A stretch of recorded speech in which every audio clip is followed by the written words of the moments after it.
Siapa nih pasukan pemegang slogan Home Sweet Home? Pasti pada betah banget kan leyeh-leyeh dan healing di rumah sendiri. Emang deh rumah kita tuh tempat ngadem paling PW ya teman. Apalagi kalau rumahnya estetik, lengkap dengan tubing klasik yang cantik dan legendaris ini. Tegel ini ngetop banget sejak tahun 70-an loh, hampir setengah abad lalu. Sekarang setiap hari ribuan keping tegel diproduksi di pabrik ini loh teman. Kita lihat yuk gimana cara bikinnya.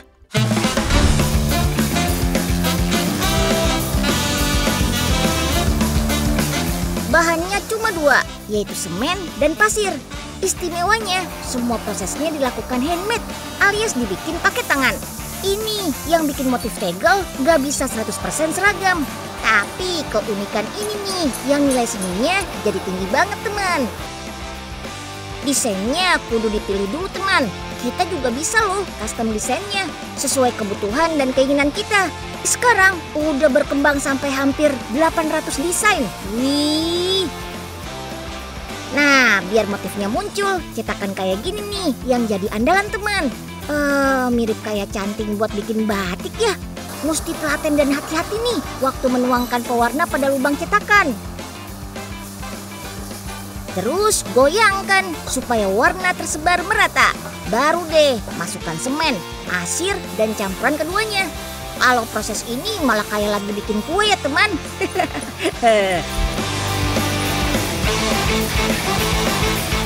Lanjut. Kita press tegel pakai mesin. Ini nih satu-satunya campur tangan teknologi dalam pembuatan tegel legend ini teman. Wah, langsung kelihatan ya motif-motif cantiknya. Setelah dicetak, tegel harus dikeringkan alami semalaman teman. Terus next stepnya direndam air semalam lagi. Nah, suhu dan pH airnya harus benar-benar pas ya, biar kualitas tegel tetap terjaga. Kalau udah, tinggal angkat pakai katrol begini. Lanjut, si tegel masih harus mandi lagi sebelum dikeringkan dalam ruangan selama 2 minggu. Yes, tegel ini nggak boleh kena sinar matahari langsung karena bisa retak bahkan pecah loh teman. Aduh, sayang banget kan. Sebelum dikemas, tegel harus lolos cek kualitas dulu dong. Kayak tegel puzzle ini harus dicek setiap kepingnya.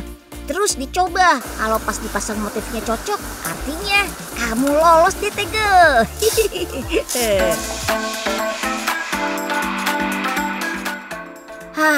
Udah cantik, unik, estetik pula.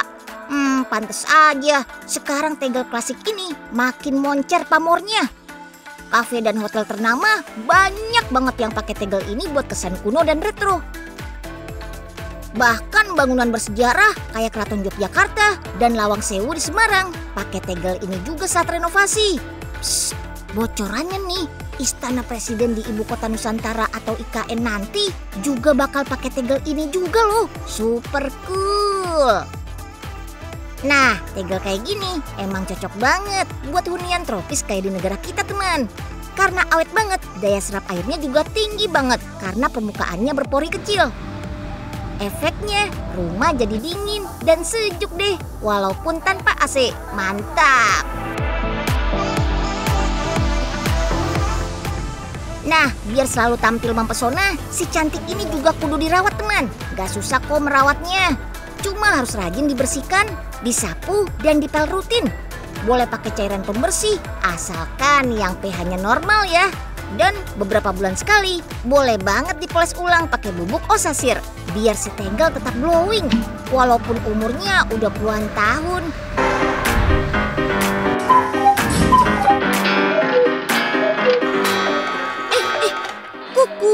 Kukuk. Ada burung kecil gemes banget nih teman. Lucu banget ya. Ini nih yang namanya kukoklok alias jam kukuk. Bakal happy banget deh Unyil kalau di rumah ada jam gemes ini. Jadi berasa punya temen kan. Pabrik jam ini sudah berdiri sejak tahun 1630 loh. Alamak, hampir 400 tahun lalu teman. Nah, tambahan bunyi suara burung yang kukuk-kukuk ini pertama kali dibuat Opa Franz Ketterer. Opa Friends terinspirasi suara ayam jantan di kota Praha. Tapi biar lebih cute, dia mengganti suara ayam jadi suara burung.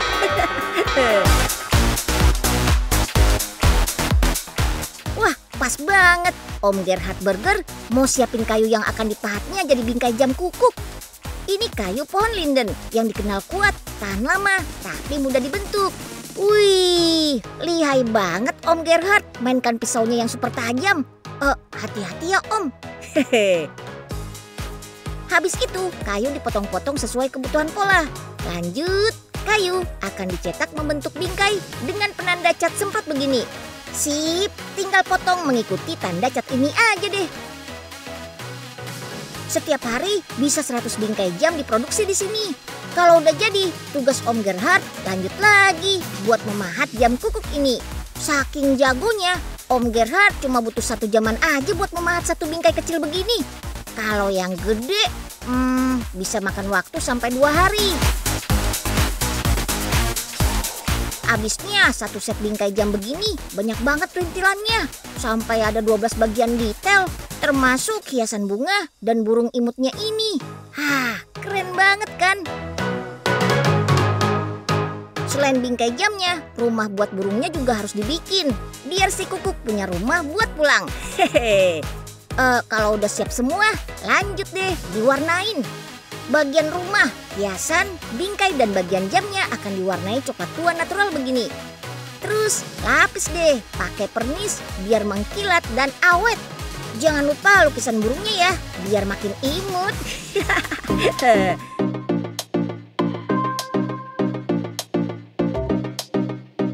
Nah, yang gak kalah pentingnya tuh adalah sistem mekanik dari jamnya. Jadi gak perlu pakai baterai jam nih teman. Asik kan? Fluidnya juga don't forget ya. Ada 2 fluid yang akan menghasilkan suara burung.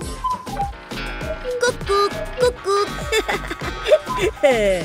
Terus bandul atau pendulum besinya juga harus ready. Fungsinya sebagai pemberat yang akan menjalankan fungsi mekanis jam, bunyi burung, dan suara dari musik boxnya. Last touch-nya, pasang deh ornamen-ornamen yang bikin makin magical nih tampilannya. Ada patung gadis cilik, petani, hewan ternak, bunga-bunga, dan lainnya. Nah, makin kesini jam kukuk Black Forest pun makin inovatif. Kayak yang ini nih, udah terhubung dengan panel surya di atap rumah. Jadi energi dari sinar matahari akan tersimpan dalam baterai. Hasilnya bisa menggerakkan ornamen kincir air begini. Keren banget ya. Pantas aja harganya sampai 1.500-an euro atau sekitar 26 juta rupiah. Wah, mahal juga ya harganya. Makanya harus dirawat biar gak cepat rusak teman. Terus kalau rusak gimana? Jauh kan kalau harus dibawa terbang ke Jerman lagi.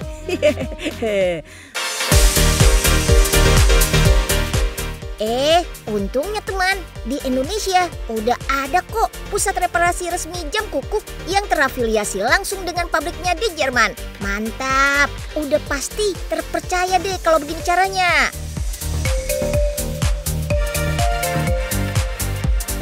Nah, perbaikan jam kukuk tergantung jenis penggeraknya teman. Ada yang mekanik alias manual tanpa baterai, dan ada juga jam kukuk otomatis bertenaga baterai. Buat jam kukuk otomatis dengan baterai, modul penggerak jarumnya terkoneksi dengan speaker untuk suara kukuknya yang khas. Kalau pas rusak, perbaikannya pun nggak sulit. Tinggal bongkar modulnya yang sudah jadi satu kesatuan. Terus ganti yang baru deh. Jam kukuk bakal langsung sehat walafiat lagi.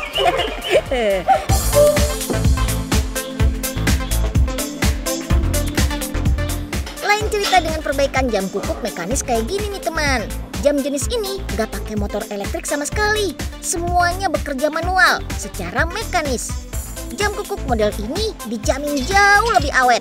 Cuma emang butuh perawatan rutin biar tetap berfungsi sempurna. Salah satu yang terpenting adalah dengan rutin membersihkan debu-debu yang menempel pada komponen dalamnya kayak gini. Oh iya, jangan sekali-kali membersihkan komponen jam pakai lap basah atau lembab ya teman, karena bisa mengundang jamur pada material kayunya. Sayang banget kan kalau jadi lapuk. Paling pas, bersihkan komponen mekanik jam kukuk dengan alat semprot begini. satu lagi yang unik nih teman. Setiap desain jam kukuk tuh punya cerita sendiri loh. Kayak yang ini nih. Ceritanya apa nih Om Ivo? Ini adalah satu situasi di Desa Bavaria pada waktu mereka sedang merayakan Oktoberfest. Ya, Oktoberfest adalah hari di mana mereka memanen gandum-gandum yang akan segera dibawa ke pasar. Wah, keren banget. Lihatnya jadi serasa menikmati dunia dongeng ya teman.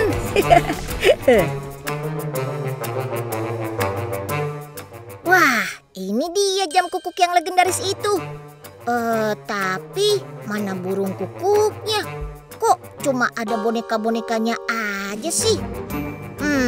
Jangan-jangan ini cuma jam biasa. Waduh, ternyata burung kukuknya muncul tiba-tiba nih. Aduh, sampai kaget.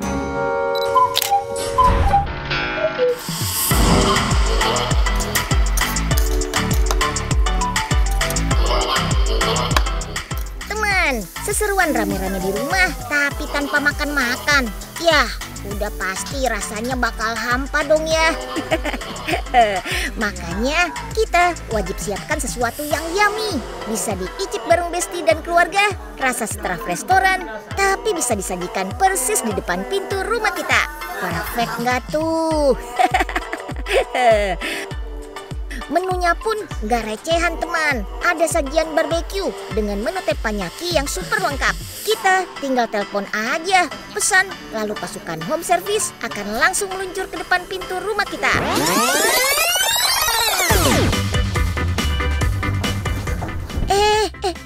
Sebelum masak-masak dimulai, intip dulu persiapannya teman. Kayak mau pindah rumah ya. Semua alat masak, kompor, dan kawan-kawannya semua diangkut pakai mobil pick up begini. Jadi yang di rumah nggak perlu mikir rumit lagi. Kakak-kakak yang mau masak ini udah bawa sendiri semua perlengkapannya. Tuh, sampai meja portable, peralatan makan, bahan makanan dan minuman, semuanya udah disediakan.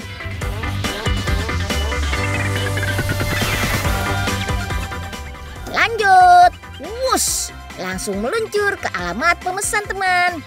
Biasanya persiapannya aja butuh waktu sekitar 3 jaman deh. Tim kerja yang super kompak ini akan bongkar muat semua barang kebutuhan, bikin booth, setting semua peralatan masak dan makan, menata, memasak, sampai menyajikan semua ditangani sampai beres. Jadi kita bisa sekalian nontonin aksi para chef memasak di atas wajan plat besi ini. Paling seru kalau udah ketemu atraksi teknik flame begini. Apinya menyambar, bikin rasa masakan makin sempurna. Belum lagi aromanya yang nyebar wangi sedap banget sampai ke tetangga kanan kiri nih. Wuhu, mantap banget kan?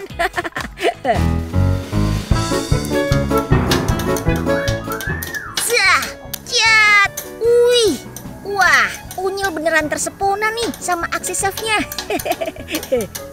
Loh, chef, awas itu, pakcoynya terbang. Lah, kemana tadi perginya si pakcoy ya? Aduh, si pakcoy malah nangkring mendarat di kepala Unyil lagi nih. Jadi gurih deh rambut Unyil teman.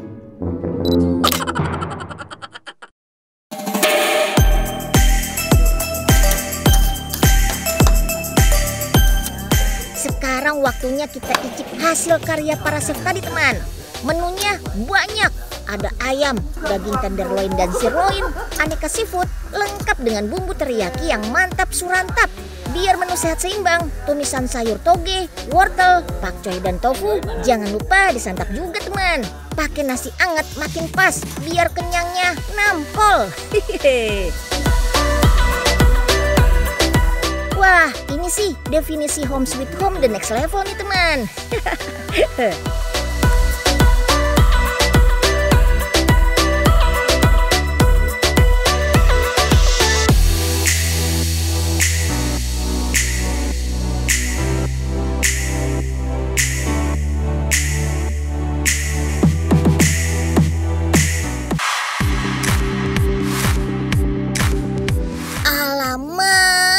Karpetnya cakep-cakep banget ya teman.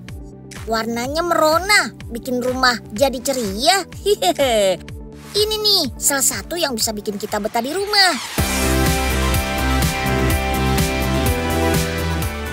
Ada yang dibuat dengan tangan, ada juga yang sudah pabrikan. Karpet buatan tangan tuh masih dibuat dengan alat tenun kayu dengan bahan utama benang wol. Satu persatu helaian benang ini dirangkai dan ditenun sesuai pola yang cantik banget. Karpet Turki ini salah satu yang paling istimewa. Bahkan di sana skill bikin karpet di Turki jadi syarat buat kaum perempuan untuk bisa menikah. Kalau belum jago menenun karpet, kakak-kakak di sana belum boleh menikah. Waduh, sabar ya kakak.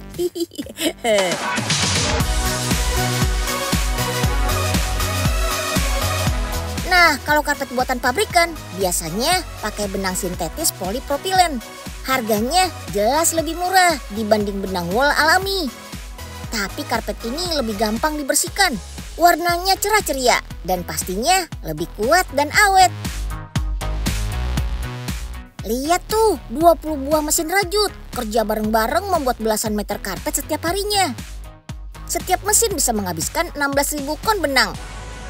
Wih, hanya dalam 1 jam, mesin ini udah bisa bikin lebih dari 10 meter karpet. Wow. Kalau dilihat sekilas, karpet pabrikan dan buatan tangan memang kelihatan mirip banget. Tapi sebenarnya kita tinggal intip bagian pinggirannya ini teman. Karpet buatan mesin biasanya ada bahan tambahan di bagian pinggirnya. Sedangkan karpet handmade biasanya berumbai-rumbai pinggirannya. Ini datang dari sisa benang tanpa bahan tambahan apa-apa lagi. Nah, gak mau kalah sama Aladin, Unyil juga punya loh karpet ajaib. Emang gak bisa terbang sih, tapi bisa berubah warna. Lihat nih, dari sisi sini warnanya kelihatan cerah. Tapi dari sisi lain jadi lebih gelap. Oh iya, masih ada satu lagi nih cara pembuatan karpet. Menggunakan alat hand tap. Alatnya mirip pistol bor, berisi benang yang akan ditembakkan ke kanvas. Ini sih fix butuh ketelitian, kelihayan, dan skill tingkat dewa buat bikin motif yang cakep. Hal pertama yang wajib dilakukan adalah bikin motif dulu. Hasil gambar sketsa ini lalu ditembakkan melalui proyektor untuk penyalinan. Next, tinggal disulam pakai hand tools atau alat tembak benang manual. Gak boleh salah tembak nih teman, karena akibatnya motif bisa berantakan dan harus diulang dari awal lagi. Waduh. Wah, karpetnya kelihatan empuk dan tebal banget ya teman. Yes, karena karpet ini berbahan benang wol, sehingga karpet dijamin tahan lama deh. Nah, karpet buat hiasan dinding biasanya dibikin lebih tipis, biar nggak berat saat digantung.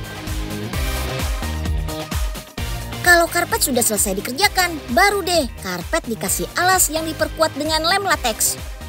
Alas ini akan bikin benang karpet lebih awet dan gak gampang lepas. Wih, cakep banget jadinya ya teman. Nah gimana?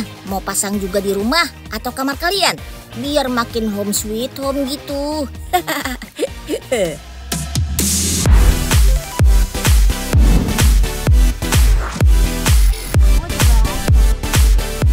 Teman, kalau kita punya banyak waktu di rumah, enaknya ngapain ya?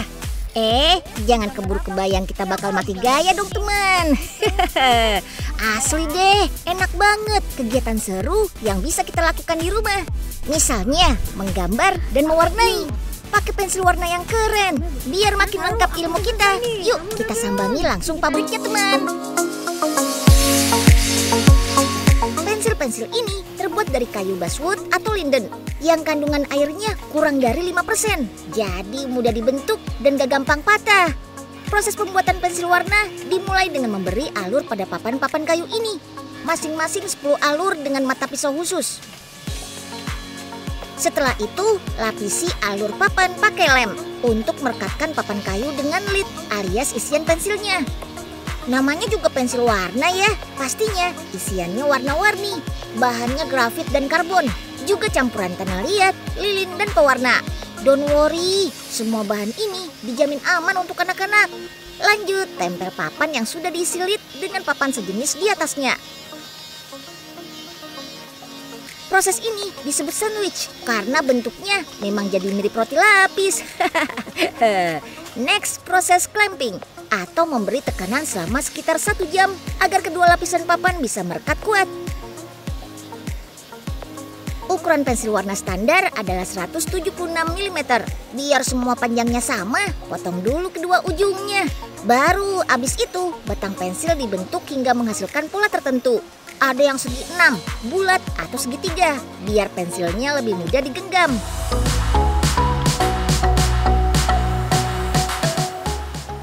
Asik, hampir jadi nih teman. Lanjut, kita warnai batang pensilnya. Pakai cat dasar dulu untuk menutup pori kayunya. Terus baru deh dicat sesuai warna isian pensilnya. Gak boleh salah nih. Last touch, kasih lapisan cat bening biar warnanya nggak cepat pudar. Biar makin cakep, lanjut ke mesin stamping untuk kasih label di setiap batang pensil. Wih, cepet banget kerjanya mesin ini ya teman. Mesin serut ini pun juga gak kalah cepatnya. Hasil rautannya pun harus seragam. Gak boleh ada yang beda sedikit pun. Super keren kan? Waktunya pengemasan. Gak perlu repot. Mesin ini akan menurunkan pensil dengan setiap warna lengkap berurutan. Jadi setiap setnya udah seragam susunannya teman. Bayangin kalau kita harus nyusun sendiri satu-satu. Beuh, bakal puyeng 7 keliling deh.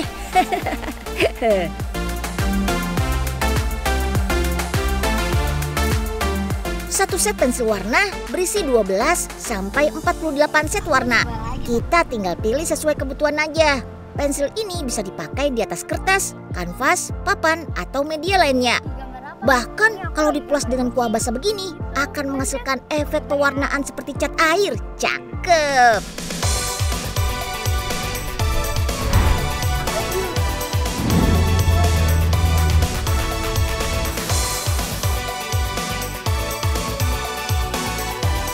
Teman, gak terasa, bentar lagi udah masuk liburan sekolah loh. Yeay! Akhirnya, setelah setiap hari berjibaku dengan tugas-tugas dari bapak dan ibu guru, kita bisa isoma, alias istirahat sekolah dan main.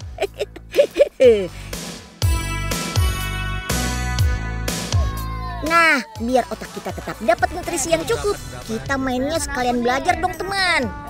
Yes, Unyil mau ajakin kalian semua ke Kabupaten Bogor, Jawa Barat, ke sebuah wahana wisata alam edukatif yang bikin kita bebas bermain di luar ruangan. Asik kan?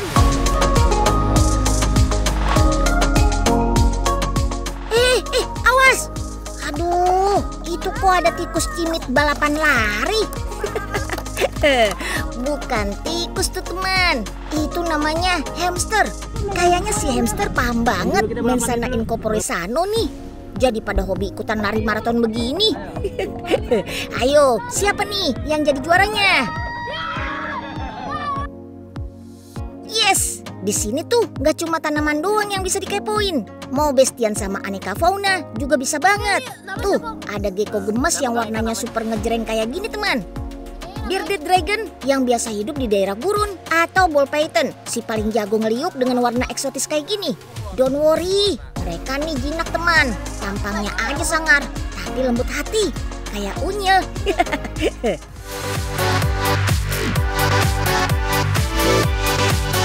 Itu si Akang lagi ngapain ya bareng teman-teman Unyil? Kok pada lari-larian terus nunduk-nunduk kayak mau nangkep sesuatu? Oh, ternyata pada mau nangkep serangga teman. Wah, dapat banyak pula. Ada semut belalang, kupu-kupu, capung merah, dan kawan-kawan. Don't worry teman. Mereka ditangkap bukan mau disakiti kok, tapi mau dipelajari perannya yang super penting buat menjaga keseimbangan alam kita. Jempol berderet deh buat kamu semua serangga. Nah, karena udah berhasil bestian sama aneka serangga, dapat deh tim duta capung dan kupu-kupu nasional. Terima kasih ya Kang. Tapi, aduh, kayaknya ada yang merambat pelitikin Unyil nih. Apaan tuh? Wah, hush, aduh, jangan pada main di baju Unyil dong serangga. Gelit tahu.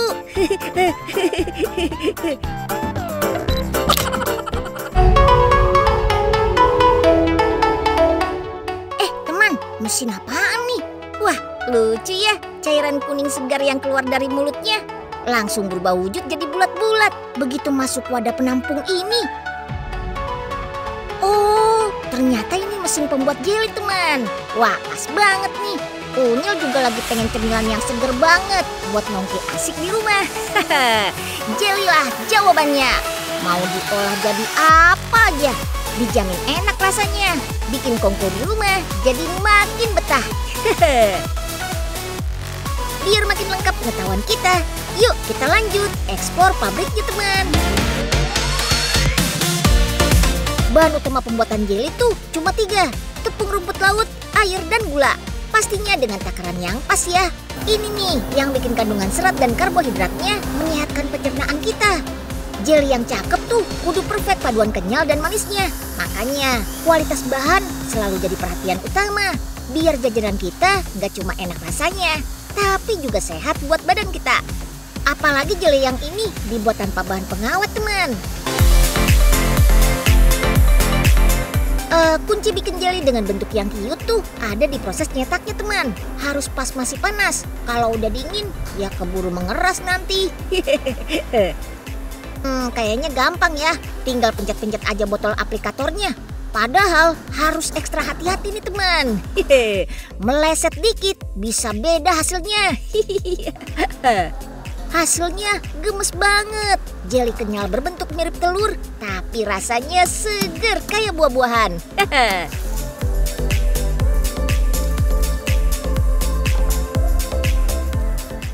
Nah, kalau buat jeli bentuk bulat harus bikin pakai mesin bubble yang tadi, teman. Keran ini akan mengeluarkan cairan jeli dengan takaran yang pas. Terus ditampung deh di wadah berisi air dingin.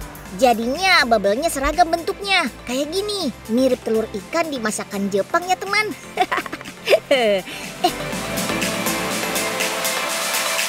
Tapi ini bukan mau bikin sushi loh. Jeli ini paling enak kita bikin makanan pencuci mulut yang yummy. Nah, kalau mau dibawa jalan-jalan atau piknik, bikin deh paduan agar-agar dan jeli dalam buah semangka. Tinggal potong-potong, terus hap, yummy. Yuk, come on teman, bikin deh kreasi jelimu sendiri di rumah. Ajakin ibu, bapak, kakak, dan adik, pasti bakal seru abis.